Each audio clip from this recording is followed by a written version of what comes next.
And people started to realize one of the very obvious things you could do with a smart contract is that you can deploy an extra currency. So you have a smart contract which, on top of the Ethereum network, lets somebody create another token which people can trade around. And before long, this got standardized into a thing called ERC20, which is just a standard for how exactly this type of smart contract works, where you can have people with account balances and the people can trade the tokens with each other and they can put them on exchanges. It is a small application if you think, if you had to open your computer and code the application to create a coin. It's not like a huge software. But if 5 people do 5 different software, they behave in different ways, not very clear. Yeah. Can you create new one or not? Can you send them to others or not? Who can send? So it became kind of standardized in this thing. And this became the basis of this new model of project funding in crypto projects, which were called ICOs, which are initial coin offerings. So this is that phrase might sound familiar to you. Yeah, right. I feel like I've heard it somewhere before. In the stock market, what is called IPO, initial public offering, is when a company goes from private to public and create stocks that are put in the market. So the initial offering set a price that is decided probably by auditors and other things, but set a price, and the stock go in the market. So the first to grab the stock are potentially making more money, as look for example Google, Amazon, Tesla, incredibly, people were like, sure they will crash, it went from $1,500 now dollars. And they were doing the same thing, so they were saying, okay, I create the equivalent of the stock of a stock market, representing, and wasn't clear at the time, because people say we pay the dividend of the application, then comes out they actually can't, because the stock market is regulated, and the government division that monitor these things says no, then they say it's a token for utility. But anyway, the idea was that this as a value, people want it. When somebody wants something and it's scarce, mean there is a finite amount, people need to pay for it, okay? If there are only 3 of something in the world and I have 2 of them, you want one of it, either you get it from me or not, so they set the price. So the idea is this: if they were creating 100,000, 1 million, 1 billion, whatever it is, of these tokens, they were connected by their own saying to a project in some form, and they were representing something related to this project, that you need to use the project or whatever. It wasn't clear. But lots of people didn't really care that this thing was exactly clear. What I want to emphasize is that because they went from so an IPO in the stock market is this very carefully regulated thing. There's all this financial legislation around it, corporate legislation around it, exactly what the status of the company has to be in order to qualify for IPO, what your tax reporting standards are, how you have to report your expenditures to the public. There's insider trading laws about like what kind of information you're allowed to have when you make purchase or sell, stocks on the market, and there's regulations that help tie the value of the stock to the intrinsic value of the company to make sure the company can't offer to certain values that are unrelated to what they can actually back with their numbers. It's very tightly pulled together in a way that's very closely regulated, because at the very beginning, this market was a wild, wild west. People would start selling stocks of a company and people would just go crazy. I think it's a natural thing. It's a sort of an IOU, the stock, based on something. You want to open your shop and you don't have money to open the shop, you create 1,000 IOU because you give to people and say, hey, this make you part owner of the shop, and you're going to get a dividend of the money that the shop makes. And this is something that I think the bank start with is IOU. Banknotes are IOU, sort of in exchange of gold. Rather going around with gold, they could get robbed. You leave the gold in a safe place. There is the bank, and they give you a piece of paper that says this represents such gold, and you can trade the piece of paper rather than the gold. And that's the story. Which today it's a nice fantasy that I could go and get equivalent gold for my banknote. I was young enough. I'm old enough. I was young when I was in the United States. You actually exchange for gold and silver, still the banker. In fact, they get, and they cannot refuse, you get the silver coins at the time. No more. But so, in fact, you make a really important point, which is the other thing that people expected about these IPOs is that by buying shares in a company, you are now a part owner of that company, which means you're entitled to some of the profit that the company makes. It means that you have decision-making power. You're, you have a vote in all the big decisions that the company takes. For all rights and purposes, you are one of many public owners of the company. So, this term started off in the crypto world, this ICO, where basically people would go and create an Ethereum smart contract that represents a token, and they would kind of mimic a little bit in style the process of a company which is launching and doing an IPO. Just to say, ICO stands for initial coin offering rather than public offering. Exactly. And so this carried over a lot of people's intuition about what an ICO is. They go, oh, I recognize this thing, so they're going to sell a bunch of shares of their business, and people who buy the tokens are going to become part owners of their project. And when their project makes a lot of money, then this ICO token is going to become worth a lot of money and things like this, right? And did that turn out to be true? No. Actually, many people in finance do this. Mostly with small companies. When they do the IPO, I remember at the time there was Yahoo stocks that had this chat room for each company. You put a symbol because each stock was represented by a symbol of 3, 4, 5 letters. In fact, the ICO coins have 3, 4, 5 letters symbols as well. On the exchanges, yeah. You see the chat and people are lying the chat about some inside information, so everybody want to buy, they raise the price, so they dump their own, and then the price goes down, they repurchase them back. Crazy. And this made a lot of people expert in only creating virtual value out of this stock. Speculation. And then to the ICO with the token of these things, so that they can buy a cheap price, they can create a lot of requests, price goes up, they dump, price goes down, rebuy, price goes up, and they make money in this way. What made this profitable? Sorry, not caring about the project. I know people that put $100,000 on doing this pre-sale, sale, etc., without even knowing what the project was about. The evaluation was how known is, how many people is interested, how much advertisement they're doing, but not how good is the project. They want information to speculate on the value of the token from the public perception. And this is very damaging for a project that is honest. So how did this ever work? So I think one of the important things that happened is, so with the rise of Bitcoin first, and then something like Ethereum when it started to take off also, you had this kind of new class of crypto wealthy people. So these were people who were aware of this little cryptocurrency bubble when it was first started. They picked up some of these coins for fun when it was cheap. They didn't know if it was ever going to become anything. It did become something, and now these holding a bag of 50 Bitcoins makes you a multimillionaire, or not quite, but, no more. but I know people buying Ethereum at 25 cents each and selling them at $1,500 each. So make a calculation: 25 cents. So you have all this this wealth circulating in this crypto space, and all somebody has to do in order to take some of that wealth is convince you a little bit that either because you're a crypto guy and you think their project is cool and you want to support that kind of project in the positive sense, or in the more, I guess, self-interested sense. I don't want to call it negative necessarily. You want to go and speculate on what the value of the project is going to be, or how many other people are going to buy in, and play this kind of market manipulation game to see if you can increase your wealth.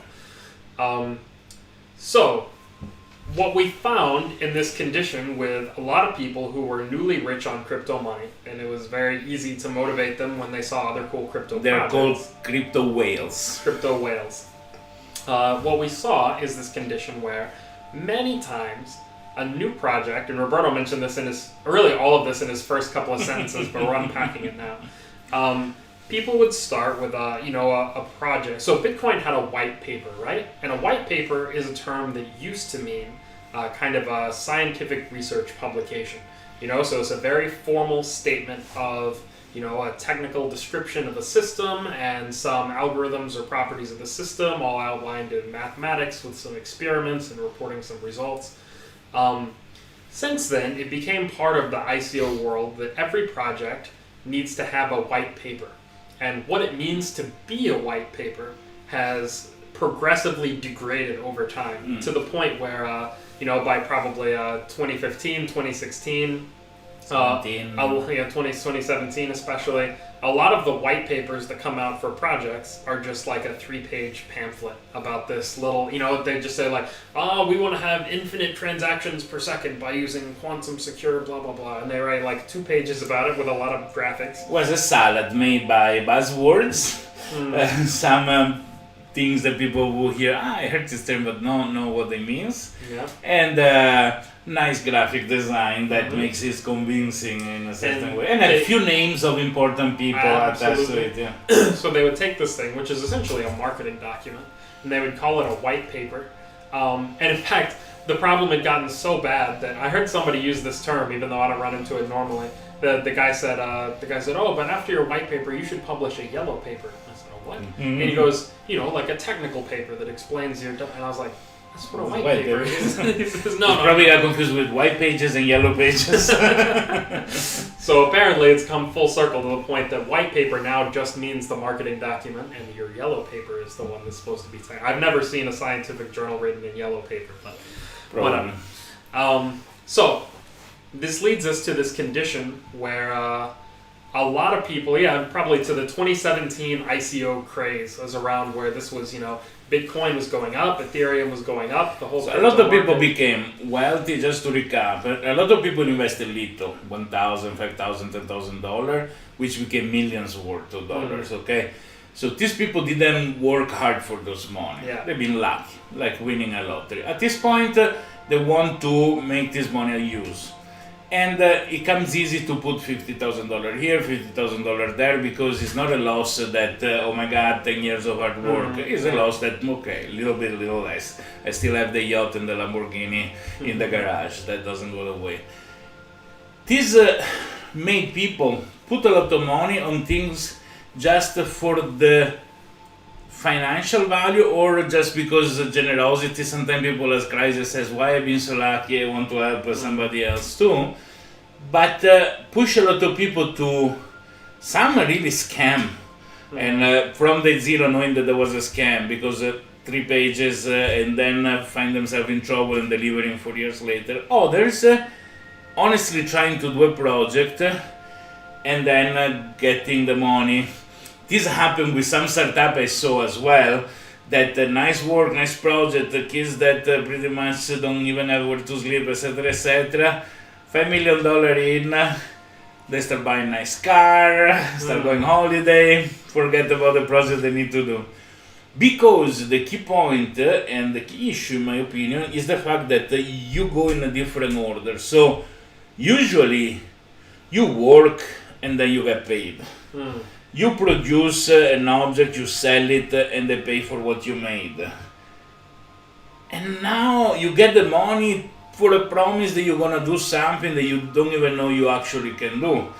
And obviously, people that start working honestly, that make promise that they can keep, end up in the shadow, because these people were making incredible promises that will never be able to keep just to make this thing. And this rounds out kind of the story of the ICO bubble, if you want. Is around this time is there were so many projects that turned out to be either complete scams in the sense that people never had any intention to build the project, they just did marketing and they took the money and ran away, or they wound up unfulfilled in the sense that the people intended to build the project but they're not really intelligent or have the expertise to do it, they don't have the right people, and the money kind of gets squandered on a lot of questionable decisions, and then and kind of gets lost, so a lot of money and enthusiasm got lost into those holes. During the phase, those that speculated on it made their money. Those that honestly held the project lost their money.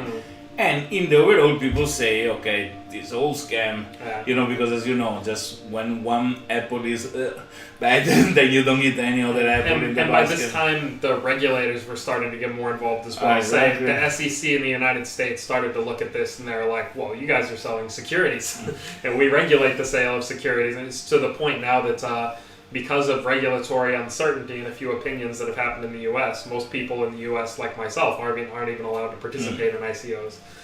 In fact, ICO changed names. They start calling them initial or post first. There are so many different. At the end, it's the same thing, right? It's the same idea. You're going to sell a token to finance. So, what's the key? Just to recap all the discussion, Bitcoin has been created, a basic first proof of concept with the investment of the guy that started coding this thing, has been put out to work, created some coin, and other people start making money with this coin, start investing more in the technology, and it grow with the participation of the public. In the case of proof of stake first project like NXT Next, the money were collected beforehand has to wait to give a value, pre-value of the token, meaning if I pay 10 for this, I'm not gonna give it to you for 5 unless I'm desperate, at least 10. So the idea that this billion NXT coin were put out there helped to say, okay, people pay 21 Bitcoin, so this billion is worth at least 21 Bitcoin. Right? And it worked. At the end, ended up worth tens of millions of dollars as market cap. But the difference was that the money were collected beforehand to execute the project, and this gave this shift. Yeah, it's time to ask a very important question, which is looking at this phenomenon, is the idea that there should be a new crowdfunding model to help people who want to build crypto technologies, is it wrong that a project should be able to raise that kind of money? See, or is that what was wrong with ICO, or is it the execution? I've been in the scene for many years. Many people ask why you never did an ICO. It's strange. It's like if somebody is a pilot, why you never run in a rally or something, right? Because I find ICO very unethical. I've been starting companies since I was a teenager or younger even. And I always put my work and the money that I made, I reinvested to grow the business, including the last one that we are now working with. And it is, to me, ethical to sell something when you make it. Or at least when you have a tangible proof that you can deliver it, right? So, on this basis, the idea of Bitcoin, I like it more. On the fact that there is a product that runs and then people invest to make it better, right? Yeah. But yet that was fully done as a principle of not for money. Probably the person that implemented it already was wealthy enough. He wanted just to make a political statement in that moment for bank and finance. What we want to see and analyze is a system that, as an ICO, allow the producing party to make some money after they've been working hard, but the investment party, if you want to call investment, or the part that pay money for whatever they get, to pay something that is there, not a promise for the future, right? And so this brings us to this entire time for the past 1 year that we've been building this new ZooBC blockchain, we've been thinking about how we want to do this. We know that we want to raise funds for the project because we know there's lots and lots of cool stuff that we can do with it, that we'd love to spend our day working on all these new solutions to cryptographic problems. And now we've built a lot of them. We've really built. We have a working, say in probably 1 month's time, we're going to release a beta version, which is going to be No, it doesn't have 100% of the feature set, but it's going to be a fully operating blockchain that has a lot of the mechanics that you can expect to see in the running one.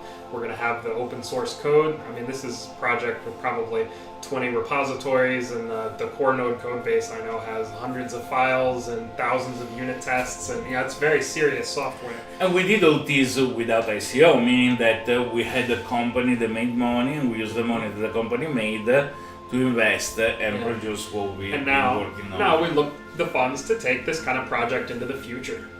So as a company, now that we have a product, we can sell it, and with the money that we make by selling this product, we can finance our own execution for further version. And right? we can make quite a good offer as well. Say our blockchain, ZooBC, is more like Bitcoin in the sense that we don't start with 1 billion tokens created at the beginning. And this is the key aspect. We are still in the idea that ICO is unethical.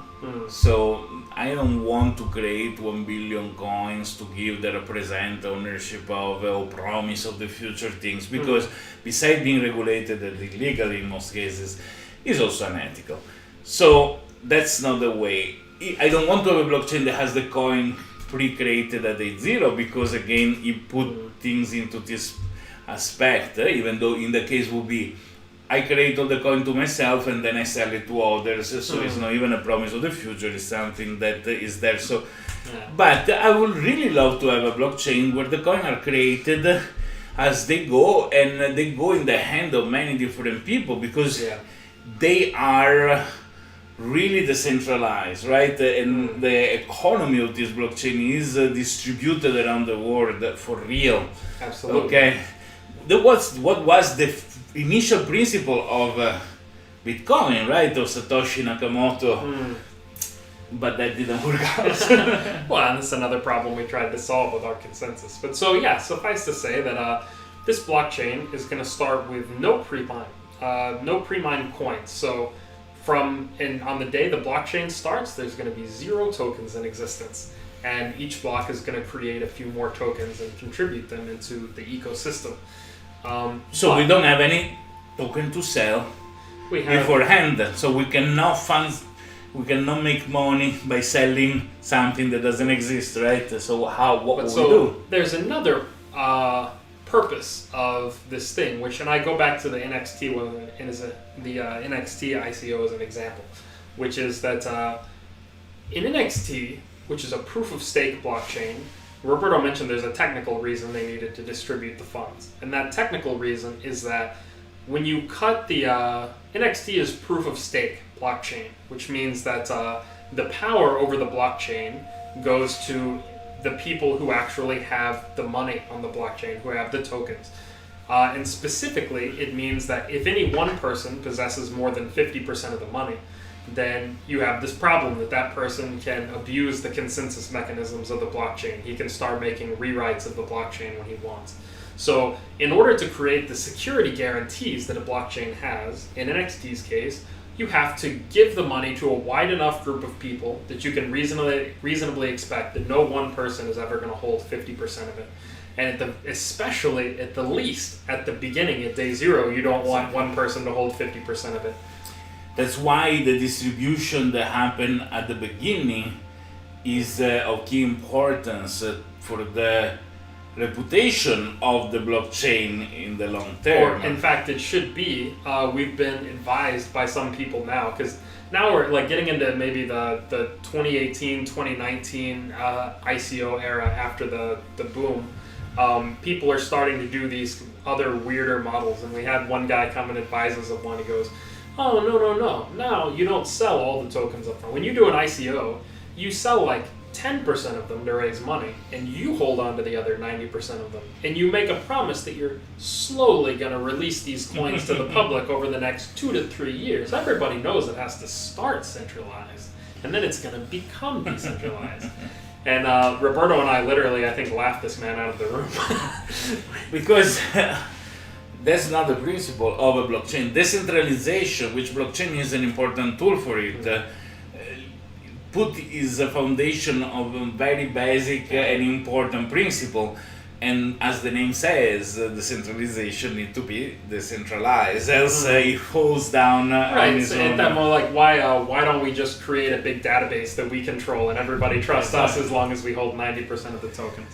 So, on this base, now we have an advanced technology, something new, a step ahead in the process of this technology that respect the principle of an economy that is distributed along the participant, fix the issue of centralizing who makes money that Bitcoin unfortunately had with the few miners that get all the rewards on themselves, but reward the participation to the network. So every node that is respected enough to be part officially of the network get his share of all the new coins that are created, and so there is no way to centralize unless somebody starts owning all the coins on his own. So we have now, like we said, it's very important to us. We think it should be important to any decentralized or blockchain style project that even at day one of its inception, the blockchain should start decentralized. So our blockchain, ZooBC, has this property that there's a kind of a temporary list of nodes that are allowed to create blocks in the network, and our consensus algorithm, in a permissionless way, so without us being in control, decides which people are going to start creating blocks and which people are going to get kicked out of the group and stop creating blocks. And these are the people who are also going to get paid for their service or their participation in the network. So one thing we can do is on the Genesis block from day zero, instead of us just launching one node and saying like, okay, you want to join, come join my node, we want to start in the Genesis block with a group of at least 1,000 people, 1,000 independent people who each have committed to run a node of this blockchain. And by being there at the very beginning, they have the opportunity to collect the largest share of the new tokens that the network is going to create, because like Bitcoin, this is actually going to decrease. So it has a curve. It has a curve. It's going to decrease and flatten out over time, the amount of new tokens that are created. So to be there at the beginning is the best. We evenly divide the amount of tokens the network creates between all the people who are participating.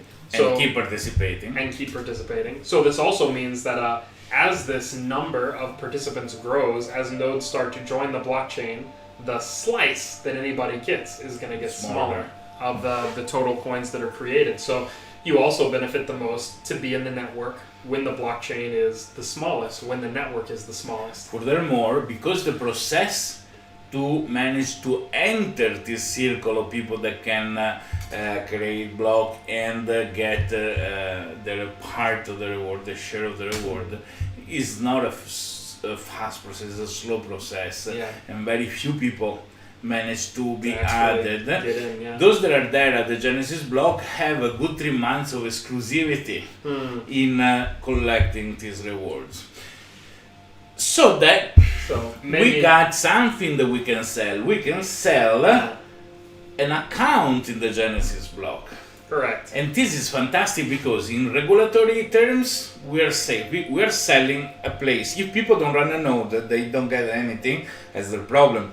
So we are selling the service to add somebody in the Genesis block. But we are decentralizing the blockchain, which is very important. So day zero, there are so many different people that are going to participate in this blockchain, making it secure.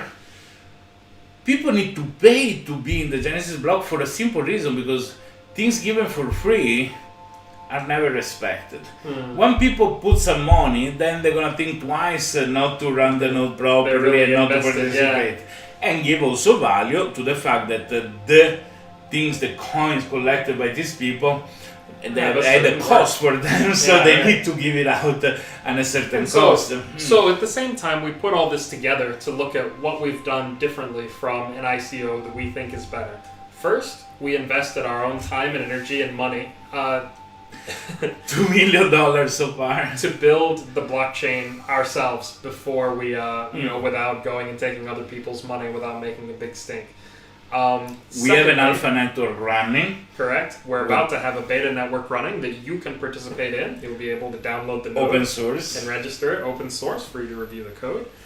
We're gonna start this this sale. We're gonna offer to sell people spots in the beginning of the network, and this does two things. One, it makes sure that the network is going to be well decentralized from its very first launch, so that we have a lot of different people who don't know each other, who are each invested, they're committed to run these nodes.